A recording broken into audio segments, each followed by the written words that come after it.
Şəkildə verilmiş sonsuz kəsrin qiymətini tapaq. Deməli, bu kəsrin qiymətini bilmirəm. Ona görə bu kəsrin qiymətinə bir dənə x deyək. 2 minus 1 bölünsün, 2 minus 1 bölünsün. Fikir verdiniz. Burada təkrarlanma gedir. Və təkrarlanma da hansı hissədə gedir? Qeyd edeyim. Baxın, göstərirəm. Təkrarlanma bu hissədə baş verir. Və işarələdiyim hissə verilən kəsrə bərabər olduğuna görə buna bir dənə x deyə bilərəm. Yazaram. 2 minus 1 bölünsün x bərabərdir x-a. Hər tərəfi x-a vursam 2x çıx 1 bərabərdir x kvadrat.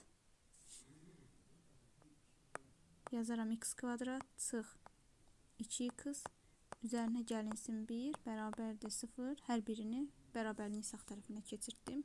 Burada da alınır x minus 1'in mötərizə kvadratı bərabərdir 1. Əgər kvadratı 0'a bərabərsə, deməli özü də 0'a bərabərdir. X minus 1 bərabərdir 0'a. X də bərabərdir 1'ə. Deməli, belə bir sonsuz kəsrin qiymətini tapdım. Cavab 1.